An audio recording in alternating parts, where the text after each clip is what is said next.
এই ছোট ছোট বেগুনগুলো দিয়ে দারুণ ইউনিক একটা রেসিপি শেয়ার করছি তোমাদের সঙ্গে বন্ধুরা আজকে। এইগুলো ছোট বেগুন দিয়ে করলে কিন্তু দারুণ লাগে টেস্টটা খেতে এই রেসিপির। তাই অবশ্যই ট্রাই করে দেখো। এর জন্য সবার প্রথমে আমি এখানে পেঁয়াজ, আদা, রসুন, টমেটো নিয়ে নিয়েছি। সব নিয়ে একটা জল দিয়ে, সামান্য একটু জল দিয়ে ফাইন পেস্ট বানিয়ে নেবো। এখানে বেগুনগুলো ধুয়ে পরিষ্কার করে রেখেছি, আর সামনের যে ডাঁটার অংশটা আছে সেইটা কিন্তু কেটে ফেলে দেবো না। জাস্ট পেছন দিক থেকে এরকম ভাবে চার ফালি করে কাট করে নেবো, সামনেটা যেন জোড়া থাকে সেটা খেয়াল রাখতে হবে। এবার এদিকে একটা মিক্সচার বানাই। ড্রাই মিক্সচারে আমি এখানে বেসন দিলাম 2 চামচ, তার সঙ্গে সামান্য একটু নুন, হলুদ, একটু লাল লঙ্কার গুঁড়ো, আর একটু সামান্য দিয়ে দিচ্ছি চিনি, একটুখানি জিরে গুঁড়ো। সব মশলাই কিন্তু পরিমাণে কম। একটুখানি ধনে গুঁড়ো, একটু কাসুরি মেথি, আর একটুখানি দিয়ে দেবো সর্ষের তেল। এই সব দিয়ে এটাকে একদম ড্রাই একটা কিন্তু মিক্সচার বানিয়ে নেবো। সর্ষে তেলটা দেওয়ার জন্য খুব সুন্দর কিন্তু একটা বাইন্ডিং আসবে। হাতের সাহায্যে ভালো করে মিক্স করে নিচ্ছি। এবারে যে বেগুনগুলো কাট করেছিলাম সেই বেগুনগুলোকে এই রকম ভাবে পুরটা, বেসনের যে পুরটা বানালাম সেইটা দিয়ে ভালো করে ঠেসে ঠেসে চিপে চিপে আমি কিন্তু এরকম করে পুরটা ভরে দিচ্ছি। বেসনটা কিন্তু কাঁচাই আছে, কোনো কিন্তু আমাদের রোস্টেড বেসন নয়, কাঁচা বেসন দিয়ে বানালেও হবে। এরপরে কড়াইয়ে সর্ষের তেল দিয়ে দিলাম। অবশ্যই কিন্তু সর্ষের তেলেই করবে রেসিপিটা।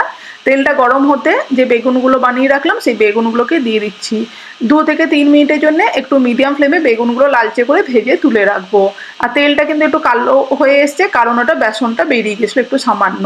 একটু কিন্তু বেরোবে, তাতে কোনো প্রবলেম নেই, বাট মেইনলিটা ভেতরেই থাকবে। এরপরে আমি তেলের মধ্যে একটু জিরে, হিং আর যে টমেটোর পেস্টটা বানালাম সেইটা দিয়ে একটু নুন, হলুদ, লাল লঙ্কার গুঁড়ো, ধনে, জিরে আর সামান্য একটু চিনি, এই সব বেসিক স্পাইসেসগুলো আর কাশ্মীর রেড চিলি পাউডার দিয়েছিলাম কালারের জন্য, সব দিয়ে ভালো করে কষাচ্ছি। কষাতে কষাতেই আমি দিয়ে দিলাম এখানে ডুমো ডুমো কেটে রাখা আলু। আলুটা দিয়েও নেড়ে চেড়ে 2 মিনিটের জন্য মিক্স করে নিয়ে দিয়ে দিচ্ছি এখানে এক্সট্রা যে বেসনের মিক্সচারটা ছিল। এটা কিন্তু ফেলবে না, এটা কিন্তু অবশ্যই দেবে। আর তার সঙ্গে একটু চাট মশলা সব দিয়ে ভালো করে কষিয়ে নিলাম 2 মিনিটের জন্য, বেসনের কাঁচা গন্ধটা চলে যাওয়া অবধি। তারপরে দিয়ে দিচ্ছি এখানে ভেজে রাখা বেগুনগুলো, দিয়ে ভালো করে 1 মিনিটের জন্য একটু নেড়ে চেড়ে মিক্স করে দিয়ে দেবো উষ্ণ গরম জল।